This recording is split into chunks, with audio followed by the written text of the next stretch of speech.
सबसे पहले श्री गुरु महाराज जी से ये प्रार्थना करेंगे उस दिवंगत आत्मा को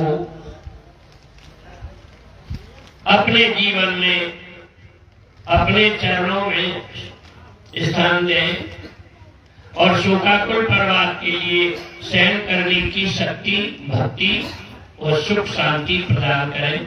ऐसी अपनी तरफ से आप सबकी तरफ से परमपिता परमात्मा से श्री गुरु महाराज से प्रार्थना करते हैं। अभी आपने सुना नेक काम कर ले। कैसा काम कर ले? तो ये किसके लिए कहा गया? अभी आप सुन रहे थे सिकंदर बादशाह।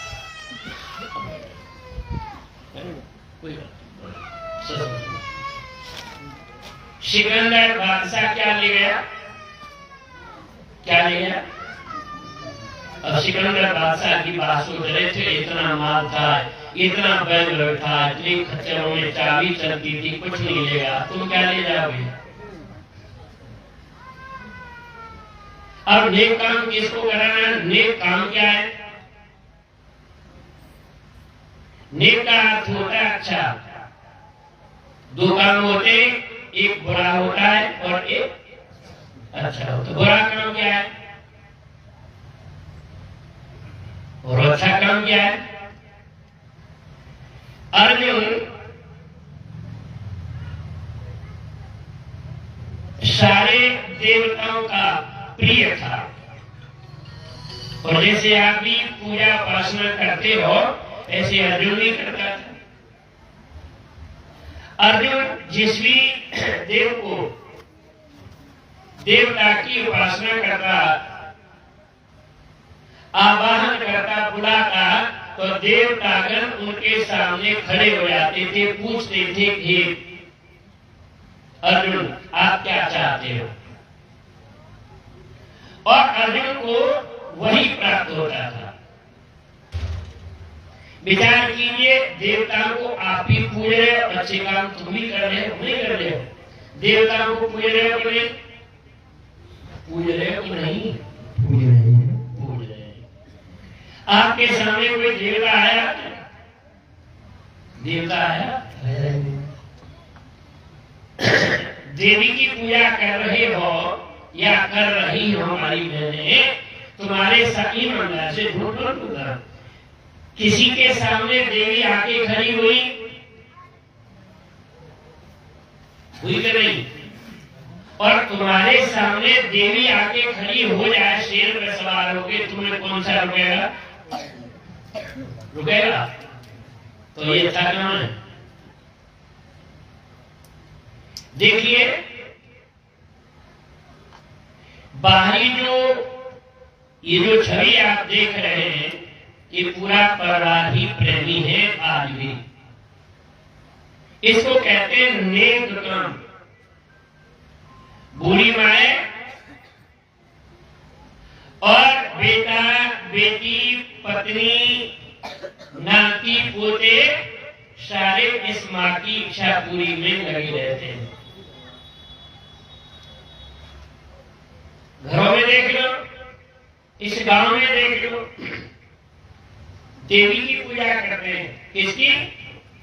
देवी की। और जो बुढ़िया बैठी है घर में, उसकी पूजा होती है। उसकी तो बात भी नहीं सुनती। इसी गांव में जैसे घर होंगे तो पानी तक नहीं मिलता देवी को। क्यों? कि आज मनुष्य को ज्ञान नहीं है। देवी क्या है? जिस माँ ने तुम्हें इतना सुंदर शरीर दिया, कितनी पीड़ा सहन किया, कष्ट सहे, और तुम युवा हो गए, माँ बूढ़ी हो गई, तो क्या संसार में माँ से बढ़ के कोई देवी है? आज कितने घरों में देवी को सम्मान आदर मिल रहा है? मिल रहा है? तुम्हारे अंदर जितना बड़ा बांस और जितना कपड़ा लपेट के टांग दिया, उतना ही बड़ा होता है। ठीक है ना? झंडा है ना? झंडा, अरे वो झंडा के नीचे डंडा। इसीलिए नेक कर्म सुन लो। ये बाहरी पूजा पाठ से क्या हो रहा है, मैं तुमको पूछूंगा।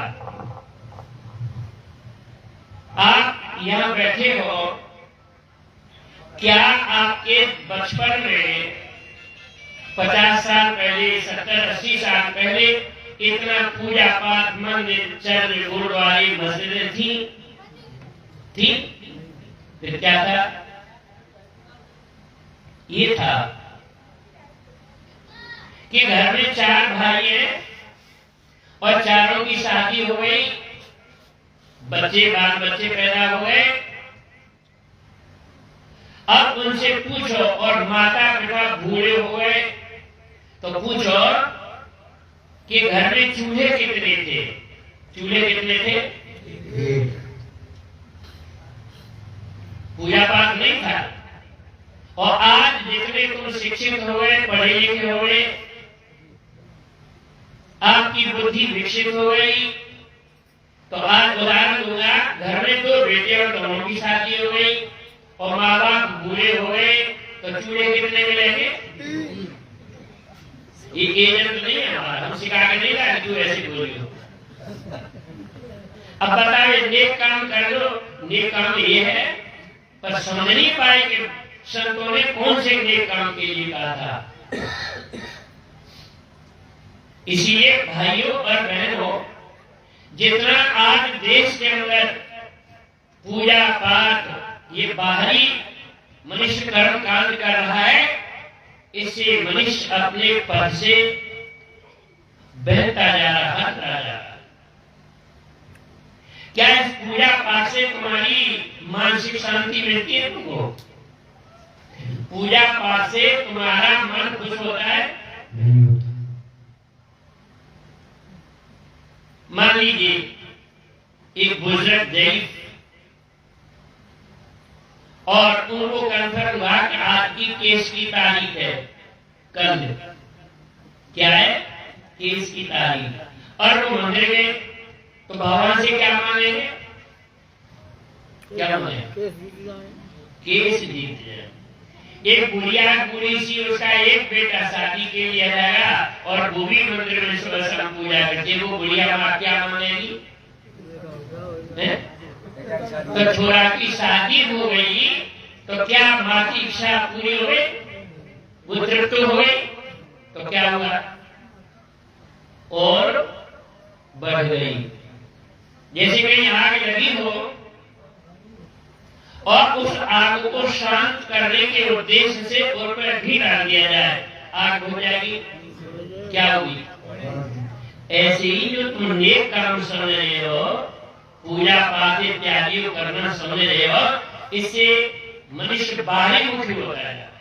शादी हो गई तो क्या उसकी इच्छा पूरी होगी? पूरी आदमी और बढ़ेगी। क्या बढ़ेगी?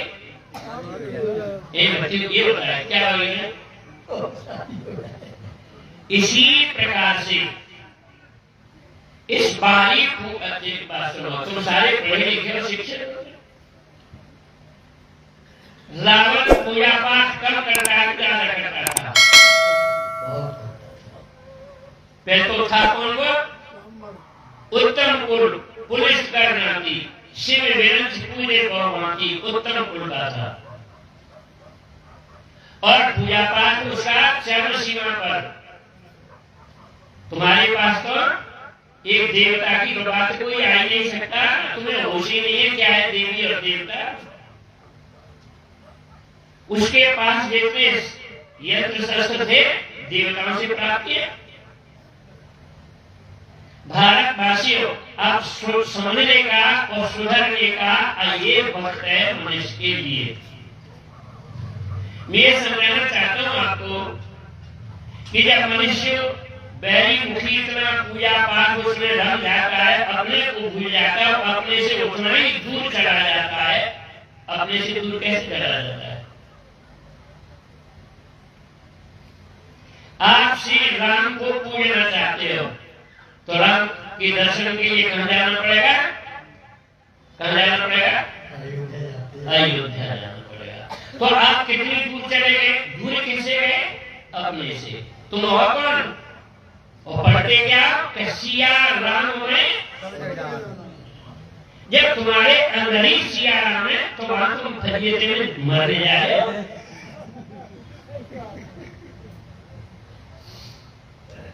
इसी प्रकार से तो मनुष्य जब बाहरी वातावरण में अपने से दूर हो जाता है, उसकी इच्छा इतनी विकसित हो जाती है, वो सिर्फ इच्छा के लिए जीता है। और जब मनुष्य अपनी इच्छा की पूर्ति करता है तो ऐसे व्यक्ति के पास उस वक्त मर्यादा नहीं रहती है। और तुम समझे मर्यादा कैसे नहीं रहती? आपका परिवार स्वयं कोई भी साथी शराब पीता है, ठीक है? माता पिता पत्नी पुत्र पिता पूरा परिवार हाथ जोड़ के समझा के सब एक कहते आप शराब मत पियो। क्या वो शराब को छोड़ देता है? और उसका मित्र साथी आया कि भाई बस कुछ बात करनी थी, बोलो। और उसने जेब में से निकाला। क्या निकाला? क्या जानते हो? एक आध तो समय होगा।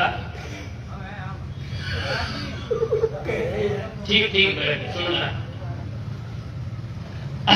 निकाला तो क्या हुआ? उसने माता पिता की परिवार की स्वर्ण की नजरें बचा के उसने होगा पी लिया। तो क्या उसके ख्याल में माता पिता के प्रति श्रद्धा है? तो मैं आपको यह समझना चाहता हूं, जब मनुष्य अपनी इच्छा की पूर्ति करता है उस वक्त उसके ख्यालों में मर्यादा नहीं होती है। और जब मनुष्य के पास मर्यादा नहीं होती तो उस व्यक्ति के पास चरित्र नहीं होता है। मर्यादा नहीं है तो और जब मर्यादा नहीं है, चरित्र नहीं है, तो ऐसे व्यक्ति के पास रिश्ता नहीं होता, रिलेशन नाता कुछ नहीं होता। क्या होता है? अपनी इच्छा पूरी करने के लिए किसी वक्त किसी समय हद और सीमा को पार कर सकता है। वो अपनी इच्छा के लिए जीता है। देशवासियों, आप सब ऋषियों के वंशज हो, भारत के नागरिक हो, और ये भूमि जो है ऋषियों की भूमि है, महापुरुषों की भूमि है। तो मैं आपको ये समझाने का प्रयास कर रहा हूं, नेक नाम फिर क्या है। जिसके लिए कहा दिखाई कुछ नहीं देता अंधेरा जब छाता है, और इश्क चलता है सर जिसके वो अंधा